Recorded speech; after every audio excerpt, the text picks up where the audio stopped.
Hi everybody, Greg Flagg here, and we've reached Luke chapter 2 as a congregation as we read through the Bible together. I'm sure many of you are familiar with Luke chapter 2. It's the traditional Christmas story of Jesus being born in a manger and then the angels appearing to the shepherds to guide them to the baby Jesus. Luke chapter 2 also includes the stories of Mary and Joseph going to the temple to bless Jesus, and we see the interactions with the prophet Simeon and also the prophetess Anna. The chapter concludes with Jesus going to the temple for Passover with his family, and Mary and Joseph losing him and going back to find him, and they find Jesus interacting with the teachers of the law and the chief priests in the temple and amazing them with his questions and thoughts. But it's really the last verse of Luke chapter 2 that I wanted to focus in on today. It reads this way. It says, "And Jesus grew in wisdom and stature and in favor with God and men."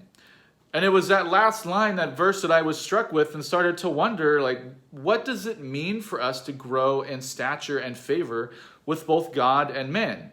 I think sometimes we can be tempted to focus on growing in stature with men, and if we do that, focus on that, the book of Ecclesiastes tells us that quickly becomes a chasing after the wind. It's never something that we can accomplish, and there's always something else that we need to do next.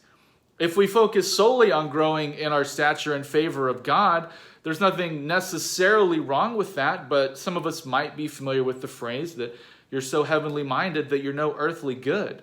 Sometimes by focusing so much on God, we can lose our focus around those around us, our community, our neighbors, our church family, and even just the creation that God has placed us in, and growing in a deeper connection to all of that.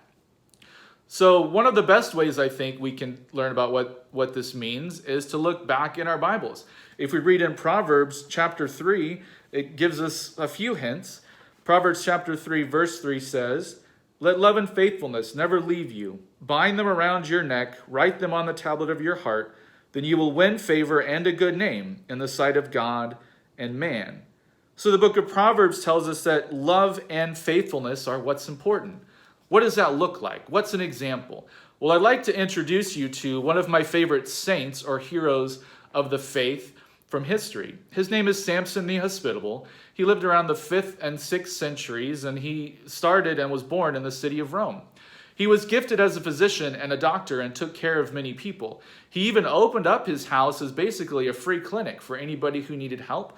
They could come in and be treated by Samson. They could even stay there as long as they wanted, and he provided them free food.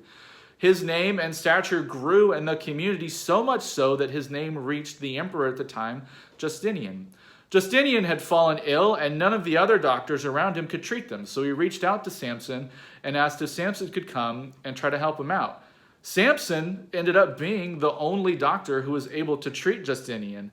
And so Justinian wanted to reward him, wanted to give him money, wanted to give him status, anything that he could do as an emperor in order to reward Samson for helping him out. What does Samson do? Samson essentially asked them, "Can I build a bigger hospital? I would like to treat more people. I would like to provide more services and provide more healing to the people who need it." Justinian allowed him to do that, and in the city of Constantinople, he ended up opening one of the largest hospitals that would serve people for over 600 years. So because of Samson's love for God and his love for the community and his desire to be faithful to the calling God had placed on his life, he grew in stature with both men and God. He was loving his neighbor like God had asked him to do. He was loving God with all his heart, soul, mind, and strength, like we have just been talking about on Sunday mornings. And because of that, he grew in stature with men and was able to serve the emperor at the time, which opened up avenues for him to serve more people, more neighbors, and more of those who needed treatment because of his giftings and skills as a doctor.